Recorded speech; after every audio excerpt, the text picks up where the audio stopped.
நாங்கள் கொடுக்கப்பட்ட இந்த 2 கட்ட அறிவிப்புகள் அனைத்து இந்திய அண்ணா திராவிட முன்னேற்ற கழகத்தின் சார்பாக நடைபெற்ற சட்டமன்ற பொதுத் தேர்தலில் அதிமுக வெற்றி பெற்று வந்தா என்னென்ன அறிவிப்புகள் நிறைவேற்றும் என்று நாங்கள் அறிவிச்சோம். அதை அறிவிப்பை பார்த்து பயந்து இப்பொழுதுதான் ஒரு விசித்திரமா ஒரு அறிவிப்பை வெளியிட்டு திமுக காரங்களுக்குலாம் இந்த வீடியோ பார்த்ததும் கோபம் வரும். என்னடா நம்ம தலைவரை பார்த்து பயந்துலாம் சொல்றாரு அப்படின்னு.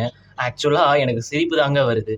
ஏன்னா நீங்களே பாருங்க, பெண்களுக்கு மாதந்தோறும் 1000 ரூபாய் வழங்குவதை 2000 ரூபாய் வழங்கப்படும் என்றும், மகளிருக்கு தற்போது நகர பேருந்தில் கட்டணம் இல்லாமல் பயணம் செய்கின்றார்கள்.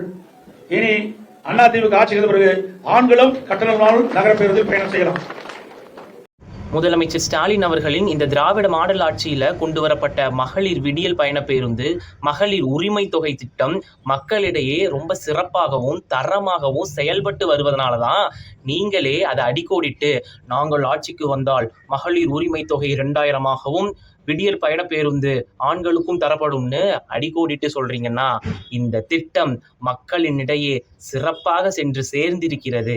அதை நீங்களே உங்க வாயால ஒப்புக்கொண்டு விட்டீர். இப்படி போற பக்கம் வர பக்கம் எல்லாம் தப்பு தப்பா பொய்யாக பயத்தால பேசுற உங்களோடத மக்கள் புரிஞ்சுக்கிட்டாங்க. இனிமேட்டு உங்க பப்பு இந்த தமிழ்நாட்டுல வேகாது. தமிழ்நாட்டின் முதலமைச்சர் ஐயா முத்துவேல் கருணாநிதி ஸ்டாலின், அதில் எந்தவித மாற்று கருத்தும் கிடையாது.